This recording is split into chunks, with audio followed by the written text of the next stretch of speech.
China की history वैसे तो बहुत पुरानी है, लेकिन हम 1978 से स्टार्ट करेंगे। 1978 में चाइना दुनिया के सबसे गरीब ममालिक में से एक था। उसकी जीडीपी पर कैपिटा $156 थी, पाकिस्तान से 33% कम और यूएसडी के जीडीपी पर कैपिटा का 1% से भी कम। उस वक्त पे चाइना की 1 बिलियन पॉपुलेशन में से 80% पॉपुलेशन गांव देहात में रहती थी और अपनी ज़रूरियात को पूरा करने के लिए एग्रीकल्चर किया करती थी। चाइना की टोटल जीडीपी का सिर्फ 5% हिस्सा एक्सपोर्ट से आता था। State owned companies majority of industrial sector को ओन करती थी, लेकिन इनएफिशिएंट और पुअरली मैनेज थी and they were not ready for global competition. Infrastructure come, investment ना होने के बराबर और मुईशत स्टैग्नेंट थी। चाइना के पास बहुत ज़्यादा लेबर थी but no way to convert it into productivity and wealth. लेकिन ये मुश्किल हालात उस एक हिस्टोरिक इकोनॉमिक टर्न अराउंड को छुपाते हैं। एक ऐसी तब्दीली जिसने एक लार्जली एग्रेरियन कंट्री को सिर्फ चंद दहाइयों में दुनिया का इंडस्ट्रियल कैपिटल बना दिया। इन मुश्किल इकोनॉमिक हालात के दरमियान एक तारीखी तब्दीली शुरू हुई। ऐसी पॉलिसीज इंप्लीमेंट की गईं जो आगे चल के सिर्फ चंद दिहाइयों में 1 बिलियन से ज्यादा पॉपुलेशन की तकदीर बदल देने वाली थी।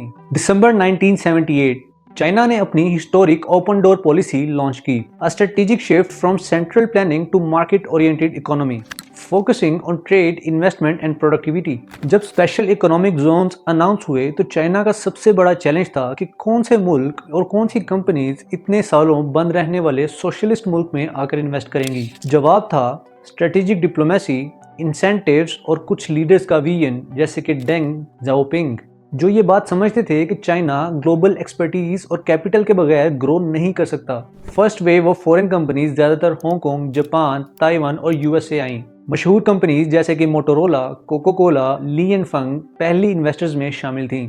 उनको अट्रैक्ट किया गया टैक्स इंसेंटिव्स देकर, रिलैक्स्ड रेगुलेशंस के साथ और इन प्रोमिसेस के साथ कि इकोनॉमिक कंट्रोल तो है लेकिन ये एक ओपन एक्सपेरिमेंट होगा जहां पर businesses will have clear rules and they are profitable. और अब ये पायनियर इन्वेस्टर्स बाकी दुनिया के लिए एक प्रूफ ऑफ कॉन्सेप्ट बन चुके थे।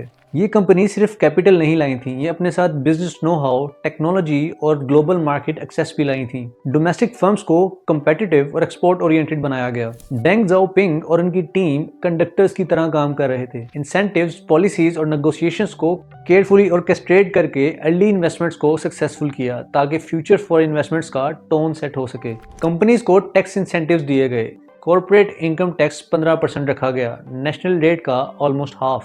इंपोर्टेड मशीनरी और इनपुट्स ज्यादातर ड्यूटी फ्री थी। टेक्नोलॉजी इंटेंसिव इन्वेस्टमेंट्स पर एडिशनल एग्जेम्पशंस दी गई। और सिर्फ यही नहीं, रेगुलेशंस को भी रिलैक्स कर दिया गया। अब foreign investors fully owned enterprises या जॉइंट वेंचर्स एस्टैब्लिश कर सकते थे। लेबर कॉन्ट्रैक्ट बेस्ड था और हायरिंग और फायरिंग में फ्लेक्सिबिलिटी थी। और चाइना यहाँ नहीं रुका, चाइना ने ब्यूरोक्रेसी को भी सिंप्लीफाई कर दिया।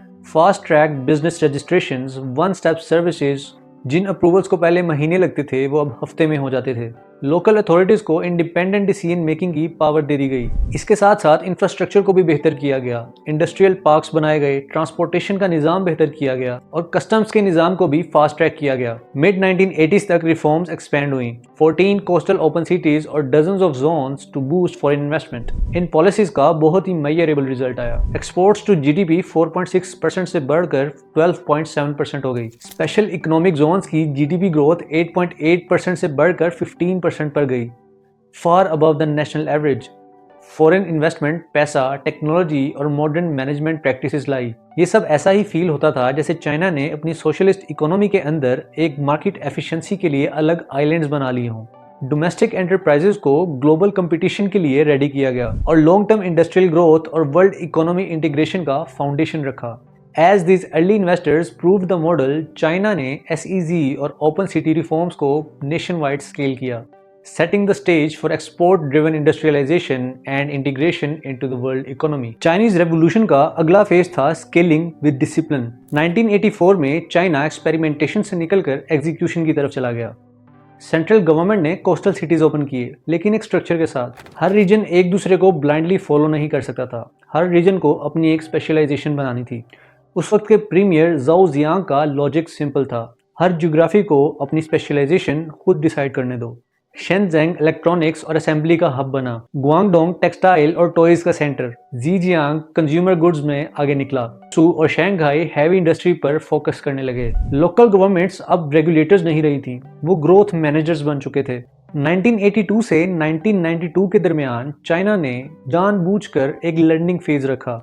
रूल सिंपल था, फॉरेन कंपनी सिर्फ पैसा साथ नहीं लाएंगी, वो अपना नॉलेज भी साथ लाएंगी। मोटोरोला, पैनासोनिक और साइमंस जैसी कंपनी से चाइनीज फैक्ट्रीज ने क्वालिटी और सप्लाई चेन सीखी। शंघाई के मेयर जू रोंगजी ने फाइनेंशियल डिसिप्लिन एनफोर्स किया। लॉसेस टॉलरेट नहीं किए गए। चाइनीज फर्म्स जो पहले सब कॉन्ट्रैक्टर्स थे, उन्होंने आहिस्ता आहिस्ता ग्लोबल स्टैंडर्ड्स सीख लिए। 1992 में डेंग ज़ाओपिंग के सदर्न टूर ने एक क्लियर मैसेज दिया कि जो रिफॉर्म्स हो चुकी वो वापस नहीं होंगी। अब चाइना ने रफ्तार बढ़ाई, लेकिन डिसिप्लिन के साथ। फॉरेन इन्वेस्टमेंट $40 बिलियन से ज़्यादा और 1997 तक एक्सपोर्ट्स $183 बिलियन तक पहुंच गई।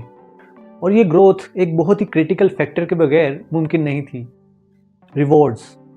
चाइना ने रीजन्स के दरमियान एक रिवॉर्ड सिस्टम कायम किया। जो रीजन्स एक्सपोर्ट टारगेट को कंप्लीट करते थे, उन्हें bank financing, extra infrastructure funds और फास्ट अप्रूवल्स मिलते थे। जो रीजन्स टॉप एक्सपोर्टर्स होते थे, उनके ऑफिशियल्स को जल्दी प्रमोशंस मिलती थी और ज़्यादा बड़ी रिस्पॉन्सिबिलिटीज मिलती थी। इस सिस्टम में ब्यूरोक्रेसी बिजनेस को स्लो नहीं करती थी, बल्कि वो उसे रेस करती थी। Now the system was ready. All it needed was global access. 1990s और 2000s के दरमियान के 10 साल चाइना ने सिर्फ पॉलिसी और इंफ्रास्ट्रक्चर रिफॉर्म्स नहीं किए। चाइना एक हार्ड ट्रूथ समझ चुका था। Factories don't scale on ambition, they scale on credit. 1994 में चाइना ने अपने फाइनेंशियल सिस्टम को रीस्ट्रक्चर किया। पीपल्स बैंक ऑफ चाइना को कमर्शियल लैंडिंग से सेपरेट कर दिया गया और 4 बड़े जायंट बैंक्स बनाए गए, जिनको एक क्लियर मिशन दिया गया, फंड इंडस्ट्रियल ग्रोथ। ये बैंक्स अब प्रॉफिट के लिए काम नहीं करते थे, ये गवर्नमेंट पॉलिसी के अकॉर्डिंग काम करते थे। जहां दूसरे मुल्कों में बोरोइंग्स महंगी थी, चाइना में फैक्ट्रीज को क्रेडिट सस्ता और लॉन्ग टर्म मिलता था। बैंक लॉसेस टॉलरेट किए गए क्योंकि गोल था स्केल करना। और उसका नतीजा क्या निकला? चाइनीज फैक्ट्रीज प्राइस वॉर्स जीतने लगी। और इसी वक्त पे चाइना ने एक और कदम उठाया। चाइना ने अपनी करेंसी को स्ट्रिक्टली कंट्रोल किया। युआन करेंसी के लिए मार्केट फ्री फ्लोट नहीं थी। It was kept stable and competitive to protect exporters from sudden shocks. China ने शॉर्ट टर्म करेंसी गेन्स को परस्यू नहीं किया, बल्कि लॉन्ग टर्म मैन्युफैक्चरिंग डोमिनेंस को परस्यू किया। But there was a hidden cost to the system. अब लोगों की सेविंग्स पर रिटर्न्स कम थे। वही सेविंग्स फैक्ट्रीज को सस्ते लोन के तौर पर दी गई, यानी कंज्यूमर्स ने प्रोड्यूसर्स को सब्सिडाइज किया। China made a deliberate trade off, slower consumption today for industrial dominance tomorrow. ये स्ट्रेटजीज इसलिए कामयाब हुई क्योंकि हर चीज एक डायरेक्शन में चल रही थी। बैंक्स, करेंसीज और एक्सपोर्ट्स एक ही गोल को अचीव करने के लिए अलाइंड थे। Private efficiency was enforced inside public control. China ने स्पीड मार्केट पर नहीं छोड़ी, बल्कि खुद कंट्रोल की। But scale alone doesn't create power. अब चाइना की इस रेवोल्यूशन में अगला फेज था the global lock in. 1990s के आखिर तक अब चाइना के पास फैक्ट्रीज भी थी, स्किल्स भी थी और इंफ्रास्ट्रक्चर भी। लेकिन जिस चीज़ की कमी थी वो थी ट्रस्ट। ग्लोबल बायर्स के लिए चाइना सस्ता था, लेकिन रिस्की। और इसी चीज़ को देखकर चाइना ने एक फैसला किया कि चाइना खुद को ग्लोबल ट्रेड लॉ से बाइंड करेगा। 1997 से 2001 के दरमियान टैरिफ्स को कम किया गया, ट्रेड लॉज को रीराइट किया गया और फॉरेन कंपटीशन को भी मुल्क में अलाउ किया गया, all to qualify for WTO membership. दिसंबर 2001 में China officially world trade organisation का हिस्सा बन गया और इस एक इवेंट ने सब कुछ बदल दिया। चाइना अब ग्लोबल सप्लायर बन चुका था। टैरिफ्स, लॉक और ट्रेड रूल्स एनफोर्सेबल हो गए। For multinational companies the risk calculation flipped. अब सवाल ये नहीं था कि चाइना सेफ है कि नहीं, अब सवाल ये था कि चाइना के बगैर बिजनेस पॉसिबल है कि नहीं। After WTO entry, global competition flooded in. Exports जो 2001 में $266 बिलियन थी, वो 2007 में बढ़कर $760 बिलियन तक चली गई। अब फॉरेन फर्म्स सिर्फ असेंबली के लिए नहीं आती थी, बल्कि पूरा सप्लाई चेन लेकर आती थी। चाइना ने सिर्फ प्रोडक्ट्स नहीं बनाए, उसने पोर्ट्स, हाईवेज, बैंक्स और फैक्ट्रीज को एक सिस्टम बना दिया। The earlier regional specialisation now paid off. Each province plugged into global trade like a component of a machine. 2001 के बाद बहुत से मुल्कों ने चाइना को कॉपी करने की कोशिश की, लेकिन नाकाम ही रहे। उन्होंने फैक्ट्रीज तो कॉपी की, लेकिन इंसेंटिव्स नहीं। मार्केट्स खुली, लेकिन डिसिप्लिन नहीं।